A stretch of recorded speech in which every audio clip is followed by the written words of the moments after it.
Hey everyone, welcome in to another daily editorial. We're talking gold and silver and diving into some of the CoT reports as well as ETF flows as we are chatting with Jeff Christian, managing partner at the CPM Group. Now, as I said, Jeff, let's focus initially on the gold and silver markets when it comes to the commitment of trader reports.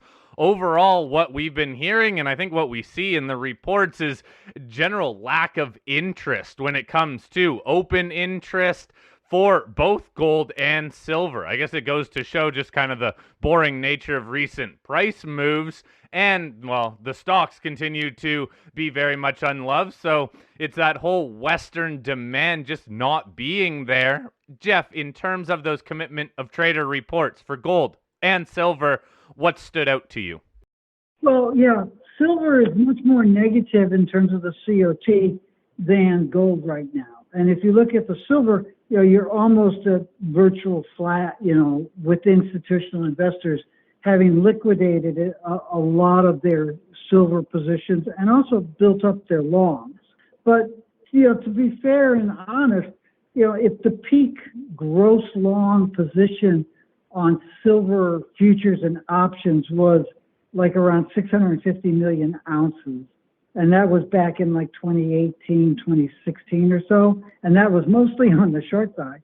That was actually on the long side. You had a lot of short side in 2018, 2019, which has kind of gone away. But, if you look at 650 as the peak gross long, and you're at like 250, 300, 350 now, you've lost about half of your long open interest. If you look at the short side of silver, where you had about 550 gross short in 2018, 2019, you still have like 150 million ounces short. So I think what you're looking at with the CoT reports is you're not looking necessarily at investors who have said, I'm just giving up on silver.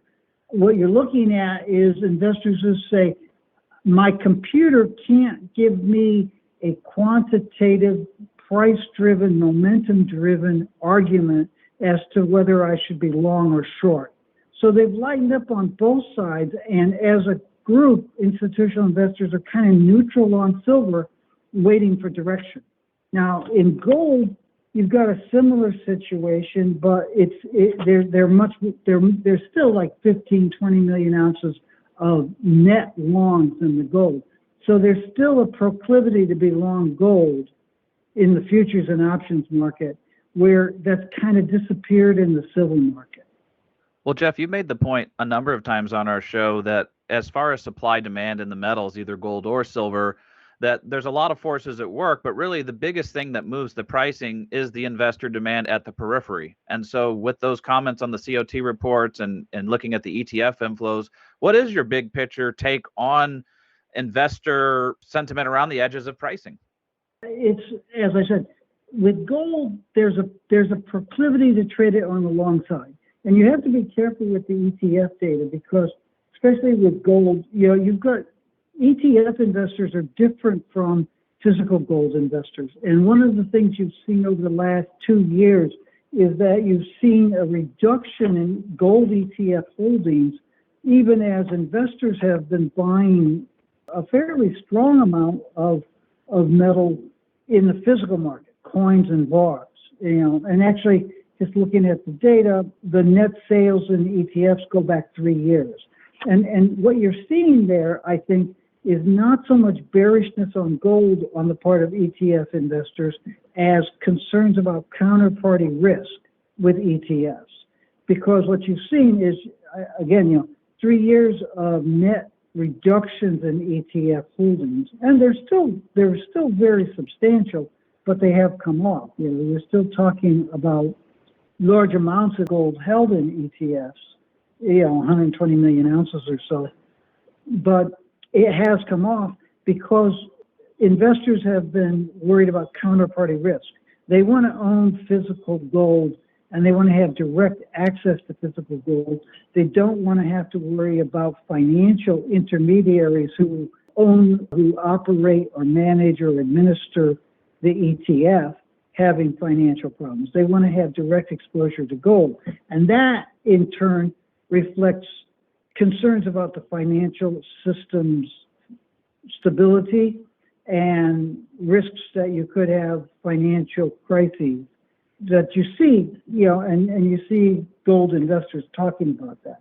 So you have to be kind of careful when it gets to the ETF holdings, especially in gold, because what you're seeing in gold is investor demand for gold, 24 million ounces last year, holding up relatively well by historical standards, but investors are more concerned about the counterparty risk of the administrators and all in the ETFs.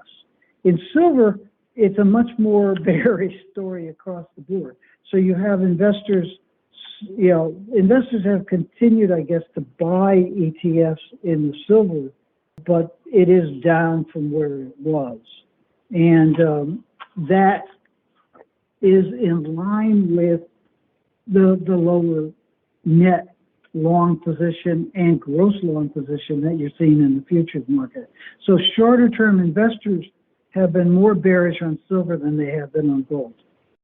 So Jeff, carry that over to the stocks. And I know you're not a stock analyst, but when it comes to general investment demand, it seems like there just is not that much demand at all for precious metals equities outside of maybe the group that constantly is in the sector, trading amongst themselves and concentrating in just a handful of stocks.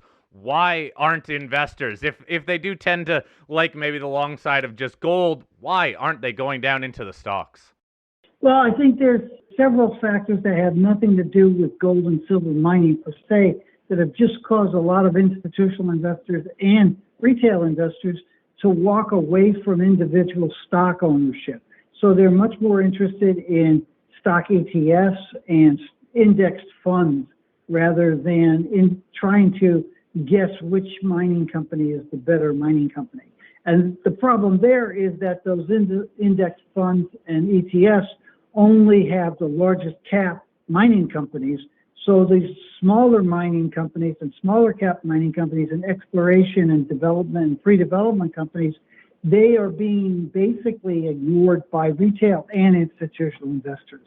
And it's really hurting their financial performance, and it's hurting them across the board. So you have companies that are showing good operating results, but their financial results are bad. And then you have companies that are showing bad operating results and bad financial factors. So, but a lot of that has to do with just investors shifting away from individual stock picking and moving more to indexed funds.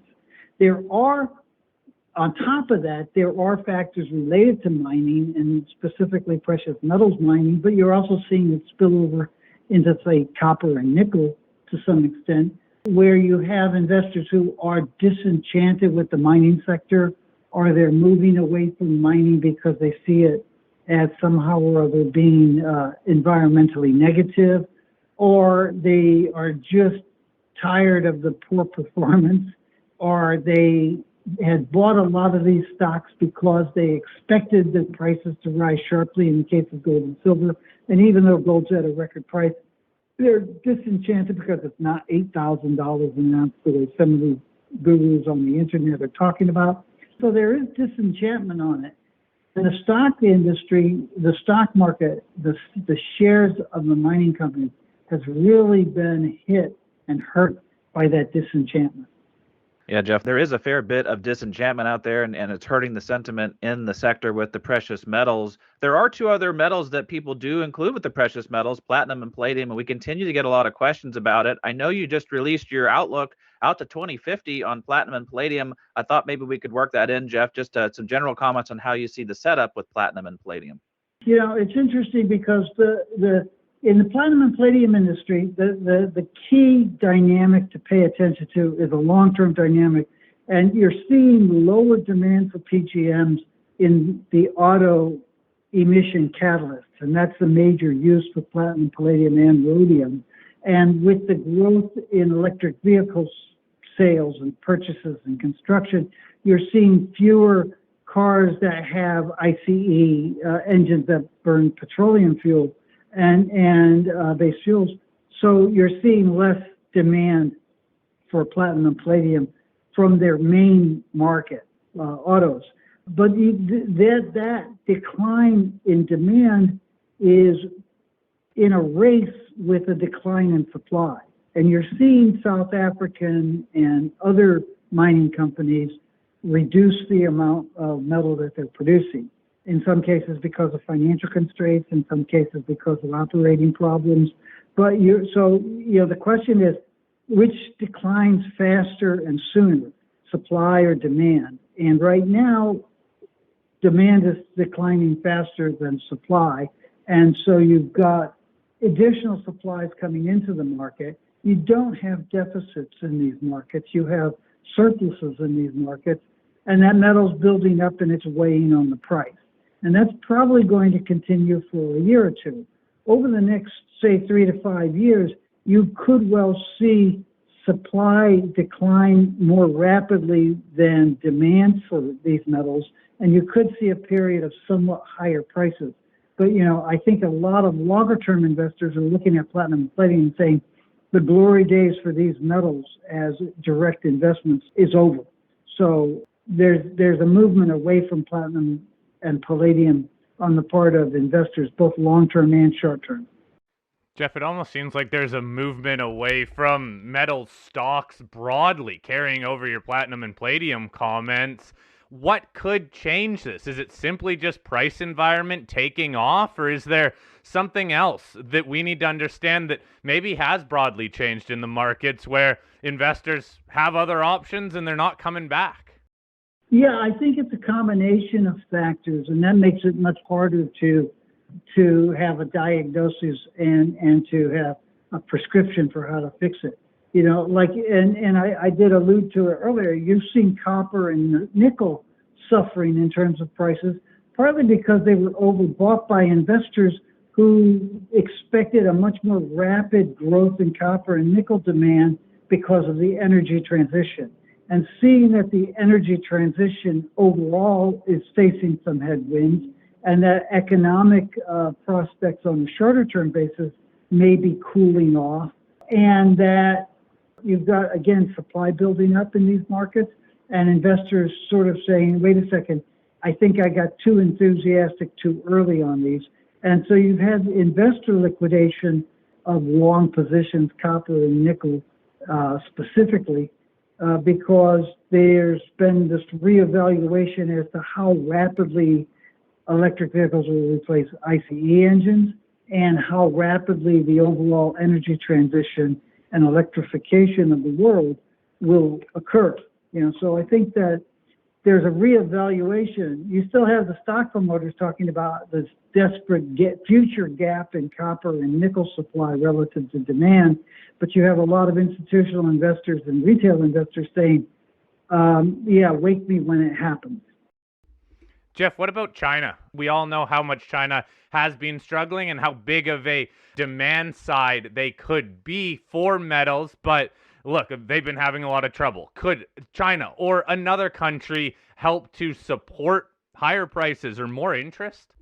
Well, China has been for a couple of decades. It was the engine for growth.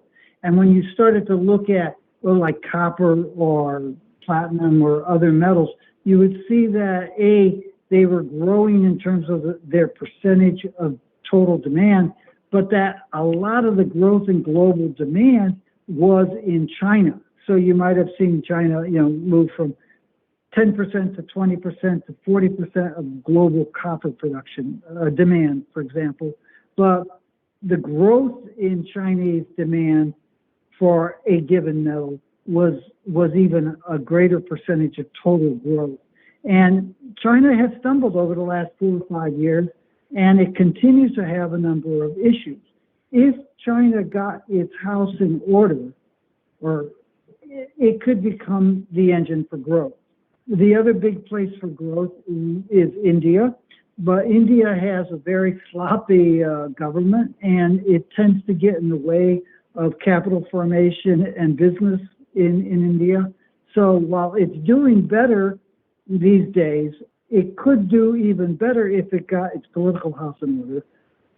And then on a longer term basis, you will have reconstruction in Ukraine, and you will have reconstruction in Gaza.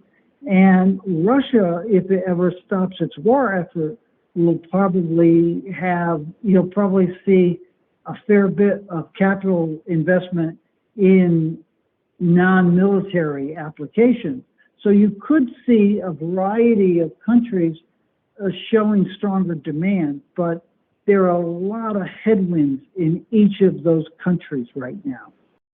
Yeah, fair enough. Boy, oh boy, all the data we seem to get out of China, even their move this week to lower rates, at least to help save their housing sector. Well, just another sign that China trying to get back on track. But hey, we all know how big of a demand side they can be for metals. Seems like we're all just waiting, at least metals investors waiting for another catalyst to drive these metals higher.